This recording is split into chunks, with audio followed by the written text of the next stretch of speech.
F-35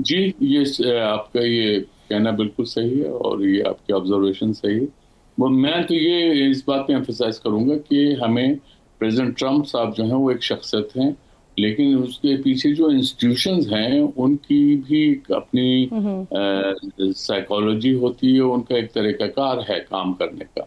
تو وہ اس لحاظ سے انسٹیٹیوشنز کا جو سوچ ہے وہ ہمیشہ ڈیوریبل ہوتی ہے.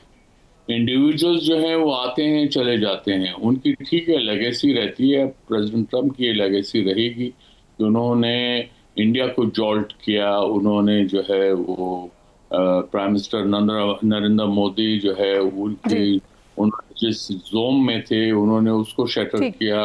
انہوں نے 34 دفعہ یہ کہا کہ میں نے انڈیا اور پاکستان کے درمیان جنگ رکوائی ہے، اور انہوں نے یہ ابھی ریسنٹلی کہا کہ انڈیا کے 7 بیوٹیفل طیارے جو تھے رفال وہ گرا دیے گئے. وہ گرائے تو یہ جی تو وہ پیٹنٹ ہو گیا ہے سر ان کا یہ اب جملہ، اور بارہا اس کا تذکرہ کرتے ہیں. لیکن مجھے یہ فرمائیے سر کہ پاکستان کو اس دفاعی معاہدے کو کس طرح سے دیکھنا چاہیے؟ گو کہ آج بھی اگر سچویشن ہم دیکھتے ہیں تو یہ ایم او یوز جو سائن ہوئے ہیں یہ وزراء نے کیے ہیں، سربراہان نے تو دستخط نہیں کیے. تو کیا ہم اسے یہ بھی کہہ سکتے ہیں کہ ٹرمپ کا جو انداز ہے بھارت کی طرف اس وقت وہ نہیں تبدیل ہو رہا؟ تو معاہدہ اب یہ ہو گیا ہے، تو اب آپ کیا کہتے ہیں پاکستان کو کس طرح سے اسے دیکھنا چاہیے؟ بہت زیادہ فرق نہیں پڑے گا یا پھر ہمیں اپنی اسٹریٹجی پلان کرنی پڑے گی اس کو دیکھتے ہوئے؟ دیکھیے ٹرمپ اور نو ٹرمپ ہمیں انڈیا کے کانٹیکس میں تیار رہنا پڑے گا، اور ہم تیار تھے، لہٰذا ہم نے مئی میں دیکھ لیا کہ اس کا کیا نتیجہ نکلا. اور اس میں امریکہ جو ہے وہ اب اس وقت انڈیا کا جو ملٹری آرسنل ہے وہ گریجولی امریکن آرمامنٹ سے جو ہے ریپلیس ہو رہا ہے. اگرچہ اب بھی رشین جو ویپنز ہیں وہ تقریباً 60% پلس ان کا وہ ہے شیئر ہے انڈیا کی ڈیفنس ٹیکنالوجی میں. تو لیکن یہ گریجولی امریکہ کی طرف جا رہے ہیں، اور امریکہ کی بھی یہ کوشش ہے کہ انڈیا اس کا بائر ہو اس کے اسلحے کا، کیونکہ انڈیا بہت بڑی مارکیٹ ہے. اور انڈیا امریکہ یہ بھی چاہے گا کہ جو بیلنس آف ٹریڈ ہے وہ اس کے فیور میں ہو جائے، جو کہ اب انڈیا بھی تیار ہے بعض آئٹمس میں کنسیشن دینے کو. اور پریزیڈنٹ ٹرمپ نے جو اس معاملے میں ڈیوٹیز کو بھی کم کرنے کی جو ہے وہ کوشش وہ انڈیا دیا ہے. جی اور آصف صاحب اس سب میں ملیشیا کا کیا رول ہے سر؟ کیونکہ معاہدہ ہوتا ہے امریکہ اور بھارت کے درمیان، لیکن یہ نہ امریکہ میں ہوتا ہے نہ بھارت میں ہوتا ہے بلکہ ملیشیا میں ہوتا ہے. تو ان کا کیا رول ہے سب میں؟ نہیں ملیشیا کا کوئی رول ہے، ملیشیا نے کوئی اس میں میڈیشن تھوڑی کرائی، وہ تو ان کی بائیلیٹرل لیول پہ ہوا ہے، اور وہ بائیلیٹرل میٹنگ جو ہے وہ کہیں پہ بھی ہو سکتی ہے، معاہدہ بھی ہو سکتا ہے. ملیشیا کا میرے خیال میں اس میں دخل نہیں. ٹھیک. اچھا سر، اسی معاہدے کے ساتھ کچھ یہ خبریں بھی آئیں کہ امریکہ نے جو چابہار بندرگاہ ہے اس کے انتظام کے لیے جو پابندیاں تھیں وہ 6 مہینے کے لیے لفٹ کر لی ہیں. آنے والے دنوں میں شاید تجارتی معاہدہ بھی طے پا جائے. اس کی کیا قیمت چکانی پڑی ہوگی بھارت کو سر؟ میرے خیال میں India sort concessions for 6 months، کیونکہ ان کے جو پائپ لائن میں ہوں گے جو بھی ان کے تجارتی سامان آنا جانا ترسیل یا جو بھی کچھ اس میں جو لاجسٹیکل اور انفراسٹرکچرل کوئی ایشوز ہوں گے وہ اس کا ہو سکتا ہے. لیکن یہ ہیونگ سیڈ دیٹ چابہار جو ہے وہ انڈیا کے لیے اتنی اکنامیکل یا پروفیٹیبل پورٹ ابھی ثابت نہیں ہوئی ہے. یہی وجہ ہے کہ پرائیویٹ بزنس جو ہے انڈیا کا وہ چابہار کو یوز نہیں کر رہا، کیونکہ اگر یہ اس کا مقصد ہے افغانستان اور سینٹرل ایشیا پہنچنا چابہار کا، پاکستان کو جو ہے بائی پاس کر کے، تو ان کو ٹرانسپورٹیشن کاسٹ تقریباً 33 سے 40% زیادہ دینا پڑتا ہے. پرائیویٹ بزنسز اس کے لیے تیار نہیں ہیں. اور آپ نے یہ اب ہم اس میں پوری کیلکولیشن بھی کر چکے ہیں پاکستان کے اندر کہ انڈیا جو ہے وہ اگر واگا سے کابل جاتا ہے تو 2 دن لگتے ہیں، لیکن اگر وہ گجرات پورٹ کانڈلا سے وہ کابل جاتا ہے تو اس کو تقریباً 20 دن لگتے ہیں. تو 10 ٹائمز زیادہ وہ وقت لگتا ہے. اس میں قیمت بھی جو بڑھ جاتی ہے ٹرانسپورٹیشن کی، تو اس لیے ان کو کوئی فائدہ اس وقت نہیں ہے. جی صحیح، ٹھیک ہے سر. ذرا آگے بڑھتے ہوئے اب وہ جو افغانستان اور پاکستان والا معاملہ ہے اس پر بات کر لیتے ہیں. ابھی جو ہمارے سامنے پیش رفت آئی ہے، سامنے سیز فائر کو کنٹینیو کیا جائے گا، اور پاکستان اپنے ایک 1 پوائنٹ ایجنڈا پر ابھی بھی قائم ہے کہ ایک تو آپ کی سوائل ہمارے خلاف استعمال نہ ہو، اور دوسرا آپ اقدامات کریں جو ویزیبل ہوں، ویریفائیبل ہوں اور افیکٹو ہوں. اب آپ کو لگتا ہے کہ جو 6 نومبر کو اگلی میٹنگ ہونے جا رہی ہے، اس میں کوئی میکنزم طے ہو جائے گا اور طالبان پھر اس پر عمل بھی کریں گے؟ امید ہے کہ یہ 6 دن ہے، اس میں جو ہے گراؤنڈ ورک ہو جائے گا. یعنی پاکستان کے جو ڈیمانڈ ہے وہ 1 پوائنٹ ڈیمانڈ ہے کہ افغانستان کو ویریفائیبل میکانزم کی طرف آنا پڑے گا، کیونکہ جو ٹی ٹی پی ہے اس کا وجود افغانستان میں ہے، موجود ہے، ان کے کیڈرز، ان کی لیڈرشپ وہاں پہ، وہ وہاں پہ پلان کرتے ہیں حملے پاکستان کے خلاف.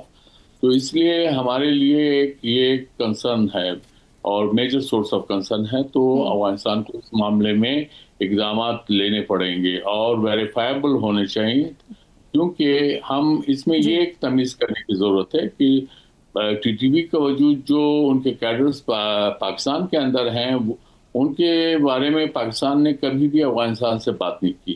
بات صرف اس کیڈرز کے بارے میں ہو رہی ہے جو افغانستان میں وجود رکھتے ہیں، جو کھلم کھلا وہاں پہ پھرتے ہیں اسلحہ کے ساتھ، جن کی لیڈرشپ کھلم کھلا وہاں پھرتی ہے. پاکستان کے اندر وہ چھپے ہوئے ہیں، پاکستان میں وہ انڈر گراؤنڈ ہے. پاکستان میں پاکستان کو انٹیلیجنس بیسڈ آپریشن کرنا پڑتا ہے، افغانستان کے اندر وہ کھلم کھلا پھر رہے ہیں. تو اس لیے یہ اقدامات لینے کی ضرورت ہے جو پاکستان جسٹیفائڈ ہے. جی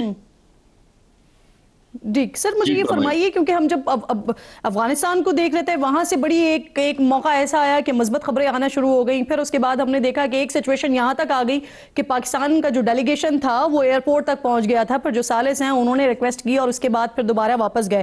تو یہ اس سچویشن میں ہوا کہ جب مذاکرات ہو رہے تھے اور اسی دوران میں پاک فوج نے نور ولی محسود کے نائب قاری امجد کو ہلاک کیا اور ٹی ٹی پی نے پھر اس بات پر تصدیق بھی کی. تو کیا اس سے دباؤ بڑھا کہ پھر دوبارہ آئے میز پر اور پھر ہمارے سامنے کم از کم سیز فائر کو کنٹینیو کرنے تک کی بات سامنے آئی؟ دیکھیے، جو قاری امجد کو مارنے کا ہے وہ پاکستان کے ٹیریٹری کے اندر واقع ہوا ہے اور وہ پاکستان کا مسئلہ ہے. میرے خیال نہیں ہے، لیکن اس میں افغانس کو یہ اب دیکھنا ہوگا کہ دیکھیے، جب آپ کلیم کرتے ہیں کہ آپ امریکہ کے خلاف لڑ رہے تھے تو ٹی ٹی پی والے ساتھ تھے، تو آپ کو یہ نہیں بھولنا چاہیے کہ آپ کو گورنمنٹ آف پاکستان اس وقت کی حکومت کی طرف سے بھی حمایت حاصل تھی. تو یہ ایسا نہیں ہونا چاہیے کہ آپ صرف ٹی ٹی پی کو تو اپنے قریب اور ان کی بات مانیں اور گورنمنٹ آف پاکستان کے جو ہے آپ جو ہے پیٹھ میں آپ چھرا گھومنے کی کوشش کریں. یہ چیزیں ٹھیک نہیں ہیں اور اچھی ہمسائیگی کے خلاف ہیں اور یہ طرز حکمرانی کے بھی خلاف ہیں. اس وقت جو افغان طالبان اس اعلامیے میں دورانی صاحب سوال بھی لے لیجئے گا. اس اعلامیے میں ایک بڑی اہم چیز ہے کہ اگر خلاف ورزی ہوتی ہے تو اس صورت میں جرمانہ عائد ہوگا. سر، یہ کیا جرمانہ ہوگا، کس طرح کا ہوگا؟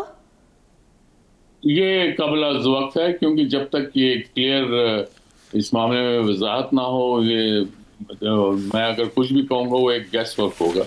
اس لیے بہتر یہ ہے کہ ہم وہ دیکھیں کہ جب اس معاملے میں جب مذاکرات مکمل ہوں گے اور وہ کیا معاہدے کی شیپ کیا ہوتی ہے، 6 نومبر تک کا انتظار کر لیں اور پھر اس کے بعد شیپ سامنے نکل کر آ جائے گی. بالکل ٹھیک. بہت بہت شکریہ آصف درانی صاحب پروگرام میں ساتھ. موضوعات افغانستان کا معاملہ، پھر بھارت اور امریکہ کا پیک، اس پر بات کر رہے تھے. میں آپ کی بہت شکر گزار ہوں.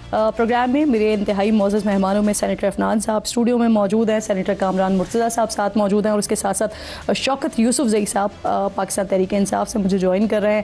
جو اہم اس وقت ڈیولپمنٹس چل رہی ہیں، کچھ پنجاب کے حوالے سے، کچھ صوبہ خیبر پختونخوا کے حوالے سے، اور پھر مرکزی لیول پر جو چیزیں چل رہی ہیں، اس پر بات کرنے کے لیے تینوں معزز مہمان میرے ساتھ موجود ہیں. سب سے پہلے کامران مرتضیٰ صاحب، آپ میرے ساتھ موجود ہیں، تو آپ سے سوال کا آغاز کر لوں، کیونکہ مولانا صاحب کی طرف سے ایک جس طرح سے کا طرز تخاطب تھا ان کا، اور جو اعتراض تھا ان کا، معاشی حالات کا شکار اس وقت مسجد کے امام ہے، اور ان کے لیے پھر پنجاب حکومت کی جانب سے ایک فیصلہ لیا گیا جس پر مولانا صاحب جو ہے وہ ناراض ہوئے، اور پھر اس کے بعد مزید اس میں کچھ انکریز بھی کیا گیا ہے. ذرا سن لیجئے مولانا صاحب نے کیا بات کی ہے، پھر کامران صاحب اس پر رسپونڈ کیجئے گا. آج انہیں ہمارے مساجد کے ائمہ کو 10,000 روپے سے خریدنے کی کوشش کر رہی ہے۔ محترمہ جان لو، یہ تجربہ خیبر پختونخوا میں ہوا تھا اور 6-7 سال پہلے اس وقت بھی 10,000 روپے تھے اور آج مولوی کے لیے وہی 10,000 روپیہ۔ انگریز کے زمانے سے لے کر 78 سال تمہارے، یہ سب کے سب دینی علوم اور مدارس کو ذبح کرنے کی تاریخ ہے تمہاری۔ تمہارے ہاتھ میں جو مدرسہ لگا وہ اسکول بن گیا، تمہارے ہاتھ میں جو دارالعلوم لگا وہ کالج بن گیا، اور آج وہاں کوئی دینی علم موجود نہیں۔ اس طرح کے تجربے تو ہم مزید روز روز نہیں کر سکتے۔ کامران صاحب فرمائیے گا، یہ اعتراض 10,000 روپے پہ تھا، اب اس کو انکریز کر کے جب 25,000 پہ لے گئے تو اب بھی معترض ہیں سر؟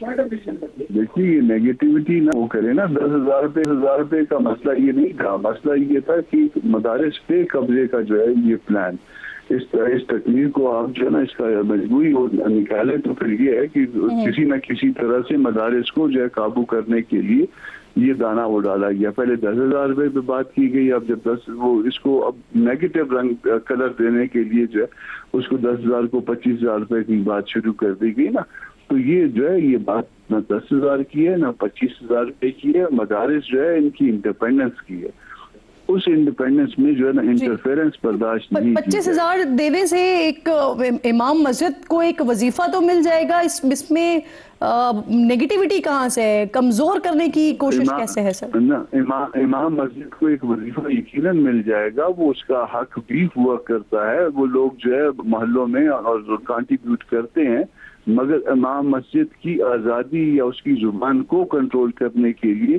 یہ 10,000 یا 25,000 روپے کی بات کی جا رہی ہے۔ کیسے کامران صاحب آزادی کیسے کنٹرول کریں گے؟ جب کیا کوئی جو لوگ جو ہے نا سرکار کے تنخواہ خار ہوتے ہیں، وزیر خوار ہوتے ہیں، کیا وہ سرکار کے خلاف بات کر سکتے ہیں؟ اور دی مومنٹ جو ہے نا وہ سرکار کے خلاف بات کر لیں تو ان کی وہ تنخواہ یا وہ وظیفہ رک نہیں جاتا، تو یہ اس طرح سے ان کو کنٹرول کرنے یہ وظیفہ تو وہاں پر بھی دیا جا رہا ہے نا KPK میں، تو آپ سمجھتے ہیں کہ وہاں پر بھی ائمہ کرام جو ہیں وہ کنٹرولڈ ہیں؟ نہیں، کنٹرول نہیں ہے، مگر جہاں پہ کنٹرول کرنے کی، جن مساجد میں کنٹرول کرنے کی کوشش کی جاتی ہے وہاں پہ اس طریقے سے جو ہے نا یہ طریقہ اختیار کیا جاتا ہے، اور اس طریقے سے جو ہے نا وہ ان کی زبان بندی کی جاتی ہے تاکہ وہ حق بات نہ کر پائے۔ تو یہ 65,000 جو ہیں یہ اسپیسیفک مساجد ہیں جن کو کنٹرول کرنے کے لیے یہ معاوضہ طے کیا گیا ہے یا یہ وظیفہ رکھا گیا ہے کامران صاحب؟ ایسا ہے کہ مدارس کو پہلے جو ہے نا مدارس کو ایک بورڈ کے نیچے لایا گیا، محکمہ تعلیم کے نیچے لایا گیا، اس کا ایک پروجیکٹ بنایا گیا جس کو ایک ریٹائرڈ حضرت کنٹرول کرتے ہیں، اور اس طرح سے مدارس کو کنٹرول کرنے کی کوشش کی گئی۔ اب جو ہے مدارس کے بعد جو ہے اگلا جو مقصد جو ہے ان کا وہ مساجد ہے، اور مساجد کو اب کنٹرول کرنے کی کوشش کی جا رہی ہے، اسی کے خلاف جو ہے نا وہ بات کی ہے مولانا صاحب۔ افنان صاحب، وزیر اعلیٰ پنجاب نے جس مجلس میں یہ اعلان کیا تھا وہاں پر آلموسٹ تمام ہی مکاتب کے علماء کرام، ائمہ کرام موجود تھے، تو JUIF کی طرف سے وہاں پر نمائندگی تھی، اور اگر تھی تو یہ اعتراض اٹھایا گیا تھا اس مجلس میں؟ جی بسم اللہ الرحمن الرحیم۔ دیکھیں ادھر تمام مکاتب فکر کے علماء موجود تھے، بالخصوص JUI کا وہاں پہ کوئی موجود تھا کہ نہیں یہ مجھے ایگزیکٹلی نہیں معلوم، لیکن میرا خیال ہے کہ ضرور ان کے بھی کوئی نہ کوئی نمائندے وہاں پہ یا ان کے سپورٹر ضرور وہاں پہ ہوں گے۔ جہاں تک بات ہے وظیفے کی، تو دیکھیں بات یہ ہے کہ یہ مریم نواز شریف صاحبہ نے جو اس کا اعلان کیا ہے وہ اس لیے کیا تاکہ یہ لوگ جو خدمات انجام دیتے ہیں کمیونٹی کے اندر، جو ان کے کمیونٹی کی بہتری کے لیے، تو ان کو اس کا ریوارڈ ملنا چاہیے، اور ہماری یہ نیت تھی بنیادی طور پہ اس کے پیچھے۔ اور جو اعتراضات مولانا فضل الرحمان صاحب نے اٹھائے ہیں، ہم نے اس کے مطابق جیسے آپ نے بتایا کہ اس کو بڑھانے کے اوپر جو ہے وہ ہم کام کر رہے ہیں، لیکن وہ ابھی آپ نے سن لیا مولانا صاحب کہہ رہے ہیں آپ تو ان کی آزادی کو سلب کرنے جا رہے ہیں، پیسے دے کر خریدنے جا رہے ہیں۔ دیکھیں بات یہ ہے کہ اگر کوئی مولوی صاحب جو ہیں وہ 25,000 روپے میں بک رہے ہیں تو یہ بھی آپ کے خیال میں کوئی اچھی بات ہے؟ میرا نہیں خیال کہ اتنا سیدھا معاملہ ہے کہ آپ کسی کو 25,000 روپے دیں اور وہ آپ کی بات کرنا شروع ہو جائے، اور ہمیں اس کی کوئی ضرورت بھی نہیں ہے۔ یہ ضرور ہے کہ ہم یہ چاہتے ہیں کہ بہتر فضا ہو ملک میں علماء کے درمیان اور مساجد کے درمیان۔ اچھا، ایک اعتراض ان کو یہ بھی ہے کہ آپ لوگ اسکول کالجز میں تبدیل کر دیں گے مساجد کو، مدارس کو۔ نہیں وہ ہو نہیں سکتا. ان کا اپنا ایکٹ موجود ہے, یہ پتہ ہے ان کو, سینیٹر کامران صاحب کو بھی معلوم ہے اس بات کا. ان کا ایکٹ موجود ہے, اس کے تحت یہ آپریٹ ہوتے ہیں. ابھی ریسنٹلی وہ اپڈیٹ بھی ہوا ہے. تو یہ ہے معاملہ. اور آپ مجھے بتا دیں اس میں جو یہ ہم نے بات کی ہے, اس میں کہیں ہم نے والی بات کی ہے کہ ہم آپ کو کسی ایکٹ میں لا رہے ہیں یا ہم کوئی آپ کو کنٹرول کرنے کی کوشش کر رہے ہیں. ہم نے ایک وظیفہ مقرر کیا ہے اور وہ بھی والنٹری ہے, اگر کسی نے نہیں لینا تو بتا دیں. بالکل ٹھیک. شوکت صاحب بہت شکریہ. السلام علیکم سر. سب سے پہلے یہ فرمائیے, کیونکہ کے پی کے میں یہ ائمہ کرام کے لیے یہ وظیفہ جاری ہے, تو کیا وہاں پر بھی جے یو آئی کے زیر اثر جو مساجد ہیں وہ وظیفہ نہیں لیتی ہیں, اور ٹوٹل تعداد کتنی ہے جو ائمہ کرام کو وظیفہ دیا جاتا ہے ان کی؟ بسم اللہ الرحمن الرحیم. میرے خیال سے دیکھیں جب ہم نے اس کا آغاز کیا تھا نا پرویز خٹک صاحب کے دور میں, تو اس وقت مولانا صاحب نے ان کی بھی مخالفت کی تھی, اور شدید مخالفت کی تھی, اور یہ الزامات لگے تھے کہ جی یہ تو سارے مولوی جو ہے وہ خرید لیے جائیں گے اور پھر یہ اسکولوں میں بدل دیے جائیں گے. لیکن ایسا نہیں ہوا ابھی تک جو ہے نا. کوئی دیکھیں جس طرح عفنان بھائی نے کہا نا کہ اس طرح اپنا ایک ایکٹ ہوتا ہے مدرسوں کا, وہ مدرسے جو ہے وہ کبھی اسکولوں میں چینج نہیں ہوتے, اور لیکن ان کو ایک سپورٹ مل جاتی ہے. تو میں تو یہ سمجھتا تھا کہ یہ لوگ جو ہے نا اس کو سپورٹ بھی کریں گے اور اس کو ویلکم کریں گے, کیونکہ ایک مولوی جو اگر مسجد میں بیٹھا ہے اس کو جو وہاں کی جو لوکل کمیونٹی ہے وہ چندہ کر کے اس کو تنخواہ دیتے ہیں, تو اس میں اگر گورنمنٹ دیتی ہے تو کیا گورنمنٹ نے اسکول کے ٹیچروں کو خرید اور آپ بطور P T I Maryam Nawaz صاحبہ کے اس اقدام کو سراہتے ہیں شوکت صاحب؟ جی دیکھیں ہم تو سراہتے ہیں, لیکن ہم نے جب یہ کیا تھا نا تو اس وقت انہوں نے تنقید کی تھی. انہوں نے کہا کہ یہ مدرسے جو ہے نا خریدنا چاہتے ہیں.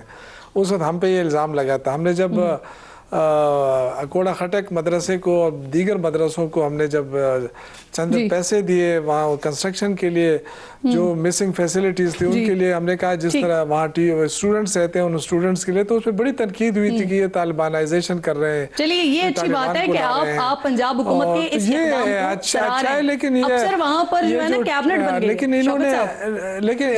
لیکن انہوں نے ٹی ایل پی پہ یلغار کرنے کے بعد یہ اقدام اٹھایا. اگر یہ پہلے کرتے تو بہت اچھا ہوتا. سر اب مجھے یہ فرمائیے کہ جس طرح سے کیبنٹ آج اب فارم میں آ گئی ہے, آپ کے وزراء نے حلف اٹھا لیا ہے, اب اس میں 10 وزراء ہیں, 2 مشیر ہیں اور ساتھ ساتھ ایک معاون کو بھی رکھا گیا ہے, لیکن حیران کن طور پر اس میں بیرسٹر سیف نہیں ہے. اور کچھ لوگوں کی ایک عام تاثر تھا, ایک عام رائے تھی یہ کہ علی امین گنڈاپور کے بغیر تو صوبہ چل سکتا ہے, لیکن بیرسٹر سیف کے بغیر نہیں چل سکتا صوبہ, اور بیرسٹر سیف نہیں ہے اس میں. دیکھیں اس میں نو ڈاؤٹ کہ اس کا اپنا کوئی رول ہوگا, لیکن یہ کہنا کہ کسی کی وجہ سے چلتا ہے صوبہ, ایسا نہیں ہے. سسٹم ہے, لوگ ہیں, اور دیکھنا ہے. اگر ابھی تو دیکھیں ابھی تو فرسٹ فیز ہوا ہے نا, جب سیکنڈ فیز پہ آئے گا تو ہو سکتا ہے ان کا نام شامل ہو. آئی ڈونٹ نو, مجھے نہیں اس کے بارے میں زیادہ علم, لیکن سی ایم سے اس بارے میں پوچھا گیا تھا. انہوں نے کہا کہ آگے دیکھیں ہوتا کیا ہے. تو میں بھی آپ کو یہی کہوں گا, کیونکہ اس میں زیادہ ان کی اگر نہیں ہے. ہاں یہ ہے کہ اسلام آباد والوں کو بڑی تشویش ہے. مجھ سے کافی لوگوں نے پوچھا کہ ان کا نام نہیں ہے, تو میں نے کہا کہ اگر تشویش تو تھوڑی بہت آپ کو بھی ہوگی نا سر, کیونکہ آپ کے بارے میں بھی سن رہے تھے. نہیں مجھے نہیں ہے, مجھے بالکل نہیں ہے. دیکھیں ابھی تو کافی چیزیں رہتی ہیں. ابھی تو آپ کے نام کے بارے میں بھی تو سن رہے تھے سر. ہماری دعا ہے کہ یہ بنے. نہیں تو آپ ہیں کیا؟ بس خیر ہے, کوئی ایشو نہیں. ہمارے تو دیکھیں آئی ڈونٹ نو, مجھے نہیں پتا, میں اس پہ کچھ کمنٹ نہیں کر سکتا ہوں. پرسنل چیزیں ہیں, پرسنل چیزوں پہ میں کوئی کمنٹ نہیں کرتا ہوں. میں کروں کمنٹ؟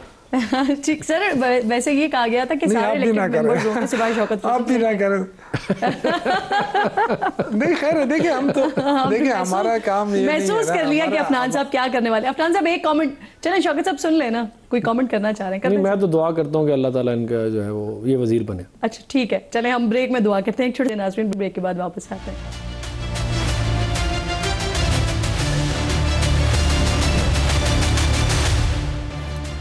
پروگرام میں ایک بار پھر آپ کو خوش آمدید کہوں گی. میرے معزز مہمان سینیٹر کامران صاحب, سینیٹر عفنان صاحب اور شوکت یوسفزئی صاحب ساتھ موجود ہیں. کامران صاحب, آپ کی طرف سوال لے کر آ رہی ہوں. بیرسٹر سیف کی موجودگی کابینہ میں نہ ہونے پر حیرت ہو رہی ہے آپ کو سر؟ کامران مرتضیٰ صاحب شاید ہے نہیں اس وقت ہمارے ساتھ, آپ کو ہو رہی ہے ویسے حیرت؟ تھوڑی بہت تو ہے حیرت مجھے اس بات پہ. اچھا, لیکن اس کے اندر ایک آپ سمجھ لیں کہ ان کے بارے میں یہ کہا جاتا تھا کہ وہ ایک کام کرتے ہیں مخصوص، ایک وہ چینل ہے ان کا، channel as in like communication channel ہے جس کو وہ استعمال کیا جاتا ہے. تو اگر وہ نہیں ہے اس کا مطلب یہ کہ وہ کمیونیکیشن چینل جو ہے وہ شاید اب بند ہو گیا ہے یا افیکٹو نہیں رہا یا بند ہو گیا ہے، جو اس طرح کچھ اس کو ریڈ کیا جا سکتا ہے اس طرح. ٹھیک. ویسے یہ بھی ہاں حیرانی کی بات ہوتی تھی، کسی کی ملاقاتیں نہیں ہو رہی ہوتی تھی لیکن بیرسٹر سیف صاحب جا کر ملاقاتیں کر لیتے تھے. اچھا مجھے عفنان صاحب یہ بتائیے کہ وزیر اعظم صاحب نے آج پھر وزیر اعلیٰ سہیل آفریدی صاحب کو پیشکش کی ہے کہ آئیں مل کر کام کرتے ہیں، امن کے لیے کام کرتے ہیں، ملک کے لیے. لیکن دوسری طرف وزیر دفاع کہتے ہیں کہ جو ان کے بیانات ہیں وزیر دفاع کے وہ ملکی سلامتی کے منافی ہیں. تو ایک کنفیوژن کیوں ہے؟ ایک طرف ان کے اوپر آپ کے اپنے وزراء بھی الزامات بھی لگاتے ہیں، پھر ساتھ میں وزیر اعظم صاحب ان کو کام کی پیشکش بھی کرتے ہیں ساتھ مل کر. ایسی کنفیوژن اور دوہرا معیار کیوں؟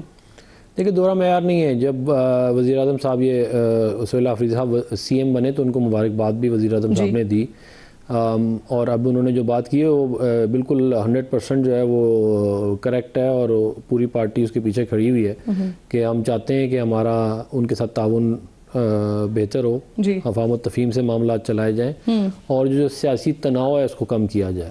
تو اس کے پس منظر میں انہوں نے کی. جہاں تک باقی بات ہے وہ ظاہر ہے دیکھیں ایک تو وہ ڈے ٹو ڈے جو چل رہا ہوتا ہے سلسلہ وہ تو چلتا ہی ہے نا، کچھ وہ بیان دے دیتے ہیں، کچھ ہم جو پھر ان کو جواب دے دیتے ہیں. لیکن بائی اینڈ لارج میں یہ جو بات وزیر اعظم صاحب نے کی ہے اس کو میرا خیال ہے کہ پی ٹی آئی کو سنجیدگی سے لینا چاہیے اور کوئی راستہ نکالنا چاہیے جس کے تحت ملک کے اندر جو پولیٹیکل ٹیمپریچر ہے وہ نیچے آئے. اس کی وجہ یہ کہ خطے کے حالات آپ کے سامنے ہیں اور ظاہر اس کا امپیکٹ ملک پہ ہوگا ہی ہوگا، ہو رہا ہے بلکہ. تو ہمیں اپنی تیاری کرنی چاہیے اور اپنے معاملات کو جتنا بہتر کر سکتے ہیں اور ملک میں جتنے حالات بہتر کیے جا سکتے ہیں ہمیں کرنے چاہیے. 9 مئی کے مقدمات میں اب خان صاحب کی حاضری جو ہے وہ پھر ویڈیو لنک کے تھرو لگانے کا فیصلہ ہوا ہے، تو اور بتایا یہ گیا ہے کہ سیکورٹی خدشات ہیں. تو اس وقت بھی خان صاحب کی جان کو خطرہ ہے اور کس سے ہے؟ دیکھیں اب پہلے بھی ان کے اوپر ایک دفعہ حملہ ہو چکا ہے اور اس کے علاوہ بھی تھریٹس وغیرہ ہیں بڑے سیریس. تو وہ تو ایک آپ لوگ مانتے ہو اس حملے کو؟ مطلب حملہ تو ہوا تھا کیمرے پہ، مطلب مانتے کیا ہے، کیمرے پہ ہے وہ حملہ. نہیں پھر اس کے بعد بھی باتیں ہوتی رہی نا کہ وہ پلاسٹر لگا کے بیٹھے رہے اتنا لمبا عرصہ اور ایسے نہیں تھا ویسے نہیں تھا. کوئی اپنے اوپر گولی نہیں چلواتا. میں اگر اس کو فرام اے لاجیکل پرسپیکٹیو دیکھا جائے تو میں نہیں کہ وہ کہیں گے کہ میرے سر کے اوپر سے گولی چلانا اگر وہ 2 انچ نیچے ہو جاتی ہے 2 فٹ نیچے ہو جاتی ہے تو میرے سر پہ لگ جاتی. میرا نہیں خیال کہ میں تو اس کو اس طرح نہیں ریڈ کرتا ایٹ لیسٹ. تو میرے خیال ہے کہ اس کے لیے ان کی سیکیورٹی انشور کرنا اب بھی خطرہ ہے. اور کس سے ہے؟ جنہوں نے پہلے کیا انہی سے ہی ہوگا نا، مطلب جنہوں نے ماضی میں کیا ہے. اور ویسے بھی اصل میں ہوتا ہے یہ کہ ملک کے اندر بہت سارے ایسے بھی لوگ ہوتے ہیں جو اسپائل کرنا چاہتے ہیں حالات کو، امن کو خراب کرنا چاہتے ہیں، تو وہ بھی پھر ایکٹیو ہو جاتے ہیں بعض اوقات. تو اس لیے ہم چاہتے ہیں کہ ان کی سیکیورٹی جو ہے وہ انشور کی جائے اور کوئی بھی ایسا مسئلہ نہ ہو. شوکت صاحب خان صاحب کی جان کو خطرہ ہے سر؟ اس پر کامنٹ کر دیں پھر اگلا سوال کروں گی آپ سے. آئی ڈونٹ نو، یہ تو حکومت والے بتا سکتے ہیں کیونکہ ذمہ داری تو ان کی بنتی ہے. اور میں شکریہ ادا کرتا ہوں عفنان صاحب کا کہ انہوں نے کم از کم یہ تسلیم تو کر لیا کہ وہ پہلے جو حملہ ہوا تھا وہ حملہ ہی تھا، کیونکہ ان کے زیادہ تر وزراء جو ہے وہ اس چیز کو ماننے کے لیے تیار نہیں تھے. اور یہیں سے ساری چیزیں بنتی ہیں. جس طرح آپ نے پرائم منسٹر صاحب کی بات کی کہ انہوں نے ایک اچھا میسج دیا، لیکن پرابلم یہ ہے نا کہ جب آپ کے وزراء تند و تیز بیانات دیں گے اور اس پہ الزامات لگائیں گے سی ایم کے اوپر تو ڈیفینیٹلی یہاں سے پھول تو نہیں بھیجے جا سکتے نا. اس کے نتیجے میں پھر کیا کنفرنٹیشن شروع ہو جاتی ہے. جس طرح شروع ہوئی ہے 2-3 دنوں میں ہم نے دیکھا کافی عروج پہ پارا پہنچا. تو اس سے تو ملک کے حالات جو ہیں اس وقت وہ تو نہیں افورڈ کر سکتے. تو میرا یہ خیال یہ ہے کہ سر آپ کی پارٹی کے شاہ محمود قریشی صاحب ٹھیک ان کی آج بڑی اہم ملاقاتیں ہوئی ہیں جیل میں. عمران اسماعیل صاحب آئے، مولوی محمود آئے، فواد چودھری صاحب آئے، دیگر کے ساتھ ان کی جو ہے وہ اسپتال میں ملاقات ہوئی. یہ کیا ہوا ہے اچانک سے اور پارٹی کیا دیکھ رہی ہے اس ملاقات میں؟ دیکھیں اس میں پارٹی کا تو کوئی وہ نہیں ہے. تینوں پارٹی چھوڑ چکے ہیں. اگر یہ آئے ہیں ملاقات کی ہے تو وہی بتا سکتے ہیں کہ ان کا کیا ان کو کسی نے بھیجا ہے یا حکومت کے لیے کام کر رہے ہیں یا کسی اور کے لیے کام کر رہے ہیں یا انہوں کا اپنا کوئی ایجنڈا ہے کہ وہ اپنے لیے کوئی سافٹ کارنر ڈھونڈ رہے ہیں. تو یہ تو وہی بتا سکتے ہیں. میں اس بارے میں کچھ نہیں کہہ سکتا کیونکہ یہ ان ایکسپیکٹڈ چیز ہے نا. اتنے عرصے بعد آپ جائیں اور ان سے ملے، یا تو ملنا جلنا رہتا تو پھر تو بات ہو سکتی تھی نا. یہ تو اچانک اتنا یہ تینوں گئے ہیں اور 2 کراچی سے آئے، 1 اسلام آباد سے گئے ہیں اور مل کے آئے. تو آئی ڈونٹ نو کیا بات ہوئی کیا نہیں بات ہوئی. یہ بس لاسٹ کمنٹ مجھے کلوز کرنے سے لاسٹ کمنٹ کرتے ہوئے خان صاحب سے ملاقات نہیں ہو پاتی ان لوگوں کی جن کی اپروو لسٹ میں نام ہوتا ہے, لیکن یہ اچانک سے کراچی سے لوگ آ جاتے ہیں, اسلام آباد سے چلے جاتے ہیں اور ملاقات ہو جاتی ہے. سر نہیں, ان کی ملاقات تو ان سے ہوئی ہے, ہاں, لیکن وہ عمران خان صاحب کا معاملہ ملاقاتیں نہیں ہو پاتی. وہ انشاءاللہ بہت ساری ملاقاتیں ہو گئی ہیں, بہت ساری ہو جائیں گی. ٹھیک ہے, اور یہ ملاقات اس کا کوئی یہ ان کے اختیار میں ہوگا تو ہوگی نا. بیسیکلی یہ تو پی ٹی آئی کا معاملہ ہے, یہ تو مطلب چھوڑ کے چلے گئے ہیں یا ابھی ہیں. ٹی وی پہ تو نہیں پتا چلا آپ کو؟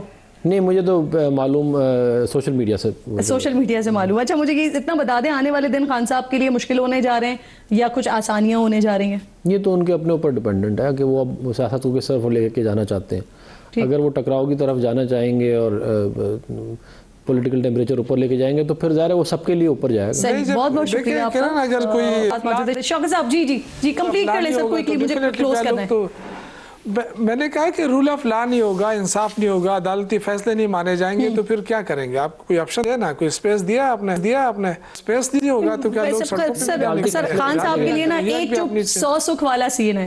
بہت بہت شکریہ شوکت یوسف زئی صاحب, بہت شکریہ افران صاحب, پروگرام میں آپ ساتھ موجود تھے. اہم معاملہ اس پر کوئکلی آگے بڑھیں گے. بلاول بھٹو زرداری صاحب نے آج میڈیا سے بات بھی کی ہے. کشمیر میں جو نئی گورنمنٹ یا نئے وزیر اعظم کا انتخاب ہونے جا رہا ہے, اس حوالے سے فیصل راٹھور صاحب جو کہ جنرل سیکرٹری ہیں پیپلز پارٹی آزاد کشمیر کے, پروگرام میں ساتھ موجود ہیں. فیصل صاحب, سب سے پہلے تو مجھے بتا دیجئے, وزیر اعظم کے خلاف تحریک عدم اعتماد کے اعلان کو تقریباً 1 ہفتہ ہونے والا ہے. آپ کی جانب سے میرے پروگرام میں پچھلے ہفتے آپ بتا کر گئے تھے کہ نمبرز آپ کے پاس پورے ہیں, بلکہ زیادہ بھی ہے. تو کل عدم اعتماد پیش کی جا رہی ہے پھر؟ جی بالکل, آپ نے بالکل ٹھیک کہا. چونکہ جب پاکستان پیپلز پارٹی نے عدم اعتماد لانے کا یا حکومت کی تبدیلی کا فیصلہ کیا تھا تو پہلے یہ تھا کہ ہم اپنے نمبرز پورے کریں گے, جو کہ پورے ہو گئے تھے. اس کے بعد بلاول بھٹو زرداری صاحب کی خواہش تھی کہ چونکہ ہم نے پاکستان میں نون لیگ کو ووٹ دیا ہے تو نون لیگ بھی ہمارا ساتھ ہے. اور اس کے سلسلے میں پھر پریزیڈنٹ زرداری صاحب کی اور بلاول بھٹو زرداری صاحب کی ایک میٹنگ ہوئی نون لیگ کی, اس کمیٹی کے ساتھ جو پرائم منسٹر شہباز شریف نے بھیجی تھی. اور پھر یہ فیصلہ ہوا کہ وہ عدم اعتماد کی تحریک میں اپنا ووٹ دیں گے, جس کے بعد پرسوں تقریباً ان ارکان نے سائن بھی کر دیو. تو اب ہماری جو تعداد کا معاملہ ہے یہ تو نہیں رہا, لیکن آپ کی بات یقیناً یہ بھی درست ہے کہ کچھ تاخیر ہو گئی. تو تاخیر کی وجہ جو کہ آج چیئرمین صاحب نے اپنی پریس کانفرنس میں بھی کہا کہ یہ جو حکومت ہم بنانے جا رہے ہیں یہ ایک طرح سے ہمارے لیے چیلنج ہے, اور اس کے لیے کچھ چونکہ اگلا وقت اتنا تھوڑا ہے کہ ہمیں شاید کچھ وفاق سے کمٹمنٹ درکار ہے تاکہ جو معاملات عوامی نوعیت کے جائز ہیں ان کو ہر حال میں پورا کیا جا سکے. یہ تحریک آ رہی ہے سر نہیں آ رہی؟ اس میں تھوڑی سی دیکھیں, کل تو اب نہیں آئے گی چونکہ آگے 2 دن تو اب یہ نہیں ہوگی, لیکن انشاءاللہ امید پوری ہے کہ بقول جس طرح چیئرمین صاحب نے کہا کہ ہم اگلے 2 دن بعد یہ تحریک جو ہے پیش کریں گے, چونکہ اب تحریک پیش کرنا کوئی. اور وزیر اعظم کے استعفے کی بات ہو رہی تھی تو ان کے استعفے پر مذاکرات اب بھی ہو رہے ہیں؟ دیکھیے, وزیر اعظم صاحب کو تو اس وقت تک استعفیٰ پیش کر دینا چاہیے تھا, لیکن انہوں نے نہیں کیا. تو میرے خیال میں اب اس پہ بات یا مذاکرات کا مسئلہ نہیں رہا. اب ہمارا کام ہے کہ ہم نے اپنا کام کرنا ہے اور وہ تحریک پیش کرنی ہے. اور جیسا کہ پرائم منسٹر نے کہا کہ جیسا کہ کچھ انسائیڈرز ہیں سر کہ آپ کی پارٹی کے اندر ہی کہ اب اگلا وزیر اعظم کون ہوگا آزاد کشمیر میں, اندر ہی کچھ رفٹ چل رہی ہے جس کی وجہ سے آج بھی وزیر اعظم کا نام اناؤنس نہیں ہو سکا. ایک یہ وجہ بھی ہے تاخیر کی سر؟ دیکھیے, یہ ایک تاثر لیا جا رہا ہے کہ شاید وزیر اعظم کے نام کے لیے کوئی پارٹی میں رفٹ ہے. ایسی کوئی بات بھی نہیں ہے, چونکہ یہ فیصلہ پارٹی کی قیادت نے کرنا ہوتا ہے, اور جب پارٹی کی قیادت کوئی فیصلہ کر دیتی تو اس کے بعد کوئی رفٹ ہے یا نہیں اس سے فرق نہیں پڑتا. اور آج بلاول بھٹو زرداری صاحب نے ایک سوال کے جواب میں بھی کہا کہ وزیر اعظم کا اعلان اسلام آباد میں نہیں بلکہ مظفر آباد میں ہوگا. اور میرے خیال میں اس میں کوئی دو رائے نہیں. آج ہم نے پارٹی کی طرف سے یہ بیان بھی جاری کیا ہے کہ جس کو بھی قیادت یہ ذمہ داری سونپے گی تمام اچھا, یہ طے ہو گیا ہے وزیر اعظم ہوگا کون؟ دیکھیے, بظاہر تو اعلان اس کا نہیں ہوا, لیکن یقین پارٹی قیادت نے اگر طے بھی کر لیا ہے تو اس کا اعلان نہیں کیا ابھی تک. جی, اعلان نہیں ہوا, طے ہو گیا ہے؟ اعلان نہیں ہوا, ہمیں نہیں بتایا, لیکن یقیناً اعلان نہیں ہوا. اگر کوئی نام فائنل ہے تو وہ ان کے ذہن اور دل میں ہو سکتا ہے, لیکن نام تو تب لکھا جائے گا چونکہ آزاد کشمیر میں جو یہاں کا آئین ہے, یہاں پہ اعتماد کی تحریک. اچھا سر, مجھے یہ فرمائیے, آپ کا اور پی ایم ایل این کا موقف یہ تھا کہ وہاں پر کیونکہ اپوزیشن نہیں ہے, ایک ویکیوم ہے, تو اس وجہ سے ایک پارٹی جو ہے وہ حکومت کرے گی, دوسری پارٹی اپوزیشن کرے گی. اب اطلاعات یہ آ رہی ہیں کہ آپ لوگ کی طرف سے نون لیگ کو شمولیت کی دعوت بھی دی جا رہی ہے, اور جو میٹنگ ہوئی وزیر اعظم اور صدر صاحب کے درمیان تو اس میں بھی پاور شیئرنگ کے حوالے سے چیزیں ڈسکس ہوئی ہیں. کیا آفر کیا گیا پی ایم ایل این کو؟ جی اس میں نہیں, اس میں کوئی آفر نہیں کیا گیا. یقیناً اس میٹنگ میں یہ بات کی گئی تھی کہ جس طرح پاکستان میں ہم نے آپ کو ووٹ دیا, آپ ہمیں ووٹ دیں, اور اگر آپ حکومت کا حصہ بننا چاہتے ہیں تو ہم تیار ہیں. اور اس پہ نون لیگ کا یہی موقف آیا کہ نہیں, ہم حکومت کا ایسا نہیں بننا چاہتے, ہم اپوزیشن میں بیٹھیں گے. تھوڑا سا میں آپ کو ایک اور چیز سمجھانا چاہتا ہوں, چونکہ آزاد کشمیر میں اعتماد اور عدم اعتماد دونوں کی ایک تحریک ہوتی ہے. جب پرائم منسٹر کے اوپر عدم اعتماد کی تحریک جمع کرائی جاتی ہے تو اس میں وزیر اعظم نئے آنے والے کا نام لکھا جاتا ہے, اس لیے وہ اعتماد کا ووٹ بھی ساتھ ہی کاؤنٹ ہو جاتا ہے. تو اس حوالے سے نون لیگ کی طرف سے یہ تھا کہ ہم اپنا ووٹ عدم اعتماد کے لیے دیں گے, چونکہ ہم بھی اس حکومت کو ہٹانے میں آپ کے ساتھ ہیں, لیکن اس کے بعد ہم اپوزیشن بینچوں پہ بیٹھیں گے. ٹھیک. اور سر کچھ جگہوں پر یہ بھی رپورٹ ہوا کہ نون لیگ نے آپ لوگوں سے قبل از وقت انتخابات کا بھی مطالبہ کیا ہے, ایسا ہوا ہے واقعی؟ جی بالکل بالکل, اس پہ بات چیت ہوئی. نون لیگ کی خواہش تھی کہ انتخابات جلدی کرائے جائیں وقت سے پہلے, تو ہم نے انہیں یہی کہا چونکہ ابھی ویسے بھی انتخاب میں اتنا وقت نہیں رہا, تو اس لیے ہمیں تھوڑا سا اس میں وقت درکار ہوگا. ہم یہ کوشش کریں گے کہ وقت پہ پورے انتخاب ہو جائیں, چونکہ آپ کے سامنے اکتوبر کا مہینہ گزر چکا ہے, حکومت بنتے بنتے ابھی 10-15 دن لگیں گے, تو اتنا وقت بھی نہیں رہا. ویسے بھی 3 مہینے پہلے آپ سمجھتی ہیں کہ جب حکومت الیکشن سے پہلے اختیارات الیکشن کمیشن کے پاس چلے جاتے ہیں. صحیح, بہت بہت شکریہ آپ کا. فیصل پروگرام میں ساتھ موجود تھے اور بتا رہے تھے کہ وزیر اعظم اگلا کون ہوگا کشمیر میں, اس کا نام شاید قیادت کے دل اور دماغ میں تو موجود ہے, لیکن ان کو ابھی تک نہیں بتایا گیا, بٹ اطلاعات موجود ہیں کہ کون ممکنہ طور پر وزیر اعظم ہو سکتا ہے. اینی وے جی, کوئکلی آگے بڑھیں گے. کراچی میں ای چالان کا معاملہ اپنے آغاز کے ساتھ ہی متنازع بنا ہوا ہے.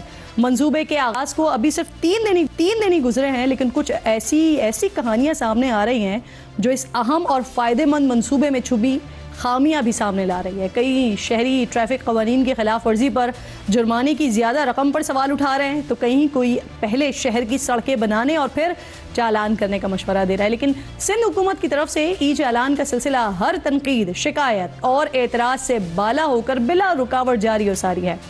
اسی دوران ایک خبر نے ای چالان کے معاملے میں چھپی بڑی خامی کی نشاندہی کر دی ہے. ہوا کچھ یوں ہے کہ قانون کسی اور نے توڑا اور چالان کسی اور کو بھیج دیا گیا. جیو نیوز کی خبر کے مطابق کراچی میں 4 سال پہلے چوری ہونے والی موٹر سائیکل کا چالان اس کے مالک کو بھیج دیا گیا. یوں کہہ لیجئے کہ پولیس موٹر سائیکل تو مالک کو واپس نہیں دلا سکی, لیکن 4 سال بعد اس چوری شدہ موٹر سائیکل کا چالان مالک کو ضرور بھیج دیا ہے. اسی خبر کے مطابق چوری شدہ موٹر سائیکل کے مالک کا کہنا ہے کہ 4 سال پہلے اس نے چوری کی رپورٹ ٹیپو سلطان تھانے میں درج کروائی تھی, اور 3 روز پہلے اسی موٹر سائیکل پر ہیلمٹ نہ پہننے کا 5,000 روپے کا ای چالان انہیں موصول ہو گیا ہے. ساتھ ہی چالان میں مزید غلطیاں بھی سامنے آ رہی ہیں. خبروں کے مطابق کچھ کیسز میں چالان پر موٹر سائیکل نمبر پلیٹ کی تصویر پر الگ نمبر جبکہ چالان میں الگ لکھا ہوا نمبر ظاہر ہو رہا ہے. ایک شخص کو ایسا چالان بھی بھیجا گیا جس میں اسے صبح کے وقت 3 تلوار کے مقام پر بتایا گیا, جبکہ متاثرہ شخص کا کہنا ہے کہ وہ تو اس وقت اس مقام سے کئی کلومیٹر دور اپنے گھر میں بیٹھا ہوا تھا. دوسری طرف ای چالان کا معاملہ عدالت بھی پہنچ چکا ہے. مرکزی مسلم لیگ نے ای چالان کو غیر منصفانہ قرار دیتے ہوئے سندھ ہائی کورٹ میں درخواست دائر کر دی ہے, جس میں موقف اختیار کیا گیا تھا کہ لاہور میں چالان کا کم سے کم جرمانہ 200 روپے اور کراچی والوں کے لیے کم سے کم جرمانہ 5,000 روپے رکھا گیا ہے. ساتھ ہی درخواست میں استدعا بھی کی گئی ہے کہ نادرہ کو شناختی کارڈ بلاک کرنے سے روکا جائے. درخواست کی سماعت 11 نومبر کو ریگولر بینچ میں ہوگی. کراچی میں فیز لیس ای ٹکٹنگ سسٹم کے نفاذ کے بعد ہاتھ سے چالان کرنے کا عمل مکمل طور پر ختم کر دیا گیا ہے. رپورٹس کے مطابق 4 دنوں کے دوران اب تک 10 کروڑ روپے سے زائد کے 18,733 ای چالان کیے جا چکے ہیں. ٹریفک قوانین کی خلاف ورزیوں میں ہیلمٹ نہ پہننا, رانگ وے, سیٹ بیلٹ نہ لگانا, اوور اسپیڈنگ, کالے شیشے اور بند سگنل توڑنے جیسے خلاف ضابطہ اقدامات شامل ہیں.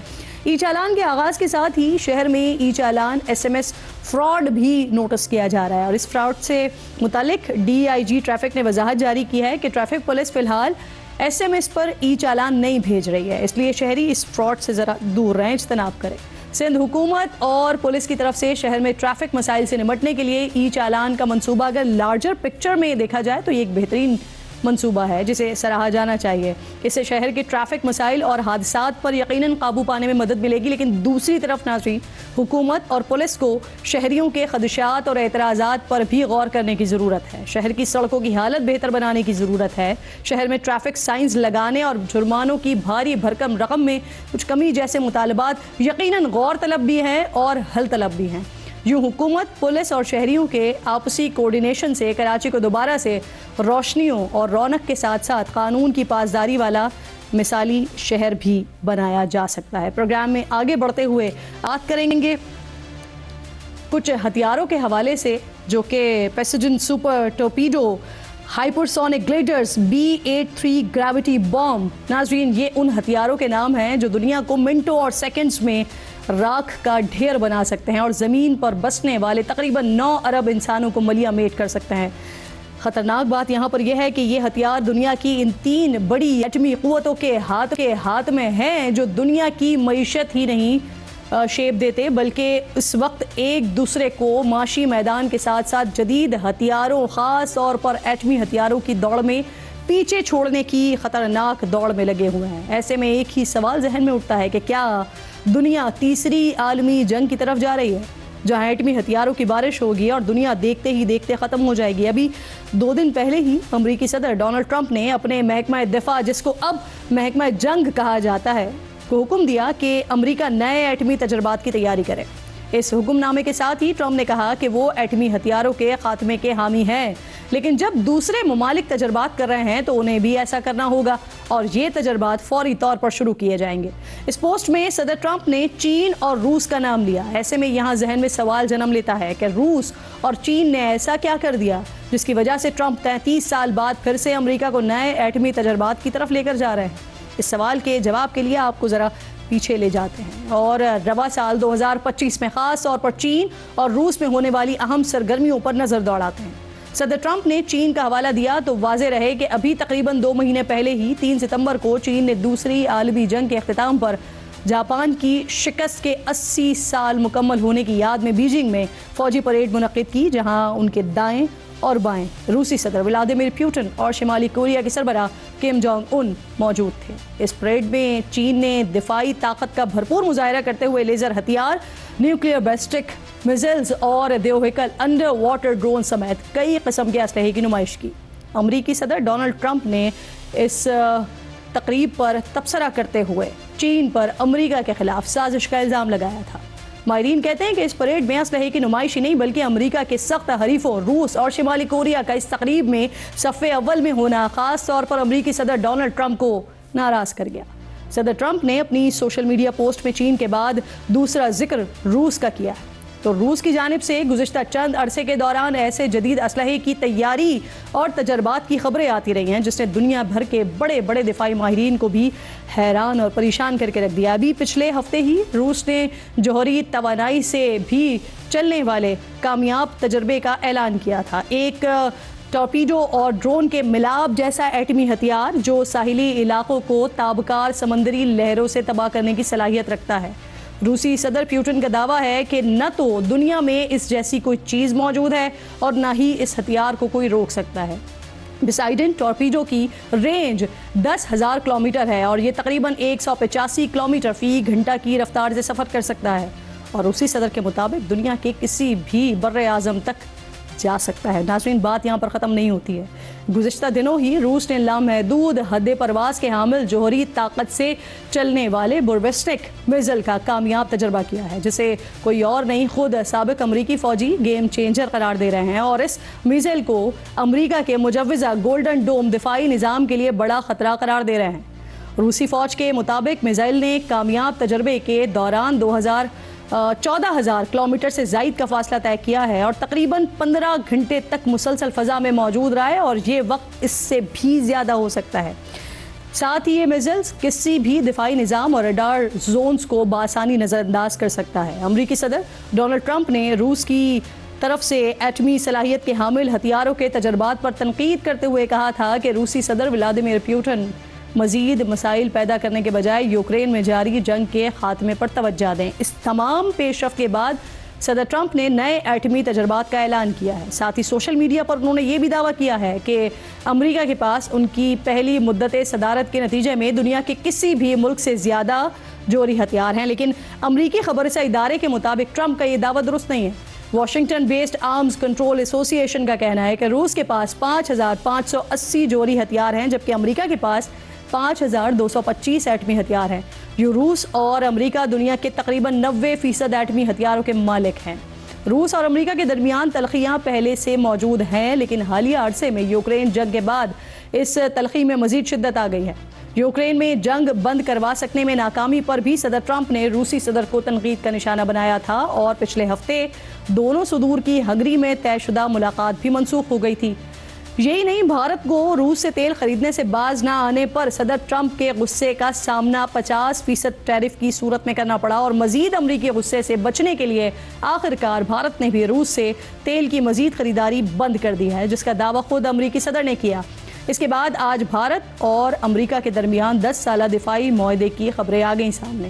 ملیشیا میں آسیان سربراہی اجلاس کے موقع پر امریکی وزیر دفاع اور بھارتی وزیر دفاع نے معاہدے پر دستخط کر دیے ہیں، جس کے مطابق انٹیلیجنس شیئرنگ، ٹیکنالوجی کے شعبے میں تعاون اور علاقائی استحکام کو فروغ دینا ہے۔ امریکہ، روس اور چین کے درمیان ایٹمی ہتھیاروں کی دوڑ کے حوالے سے عالمی ماہرین نے یہ خدشہ ظاہر کیا ہے کہ امریکہ، روس اور چین ممکنہ طور پر ایسے دور میں داخل ہو رہے ہیں جہاں ہتھیاروں کی شدید دوڑ شروع ہو سکتی ہے، اور ان بڑے ممالک سے کے اس رویے سے ایٹمی ہتھیار رکھنے والے وہ دیگر چھوٹے ممالک جنہوں نے اب تک ایٹمی تجربات نہیں کیے ہیں، وہ بھی حوصلہ پکڑ کر خطرناک قدم اٹھا سکتے ہیں۔ ناظرین، یہاں یہ بات یاد رکھنا بڑا ضروری ہے اور اہم ہے کہ امریکہ اور روس کے درمیان جوہری معاہدہ 4 ماہ بعد یعنی فروری 2026 میں ختم ہو رہا ہے، جس میں ان دونوں ممالک نے ایٹمی ہتھیاروں کی تنصیب محدود کرنے پر اتفاق کر رکھا ہے۔ امریکہ نے آخری بار سن 1992 میں جوہری ہتھیاروں کا تجربہ کیا تھا، جبکہ روس نے بطور سوویت یونین آخری ایٹمی تجربہ 1990 میں کیا تھا۔ امریکہ کی ایک یونیورسٹی نے 3 سال پہلے ایک ریسرچ رپورٹ جاری کی تھی، جس کے مطابق اگر امریکہ اور روس کے درمیان ایٹمی جنگ ہوئی تو دنیا میں 5 ارب انسان ختم ہو جائیں گے۔ پچھلے سال امریکی جریدے نیوز ویک نے ایک رپورٹ میں بتایا تھا کہ اگر روس اور امریکہ کے درمیان جنگ چھڑی اور نوبت نیوکلیئر ہتھیاروں کے استعمال تک آ گئی اور امریکہ نے اپنا طاقتور ترین نیوکلیئر ہتھیار B-83 صرف ماسکو پر پھینکا تو 14 لاکھ افراد ہلاک اور 37 لاکھ زخمی ہو جائیں گے، جبکہ اس ایٹمی بم سے جو شعلہ بلند ہوگا وہ 4 اسکوائر کلومیٹر رقبے پر محیط ہوگا، اور تباہی اس قدر ہوگی کہ 175 اسکوائر کلومیٹر رقبے میں عمارتیں راکھ کا ڈھیر بن جائیں گی۔ یہاں یہ بات یاد رکھنا بھی ضروری ہے کہ امریکہ اس وقت دنیا کی واحد ایٹمی طاقت ہے جو ایٹم بم کا جنگی استعمال کر چکی ہے۔ دوسری جنگ عظیم میں امریکہ نے جاپان کے 2 شہروں ہیروشیما اور ناگاساکی پر 2 ایٹم بم گرائے تھے، جس کے نتیجے میں 2.5 لاکھ سے زائد افراد لقمہ اجل بن گئے تھے۔ کیا ایک مرتبہ پھر دنیا کو ایسی خطرناک تباہی کا سامنا کرنا پڑ سکتا ہے؟ اور کیا دنیا پر اکیلے حکمرانی کے جنون میں عالمی طاقتیں زمین کو جہنم بنانے سے بھی باز نہیں آئیں گی؟ وقت ختم ہو گیا ہے پروگرام کا، ان سے ملاقات ہوگی کل۔ اپنا اور اپنے ملک کا خاص خیال رکھیے، فلسطین کو، کشمیر کو اپنی دعاؤں میں یاد رکھیے۔ اللہ کے بعد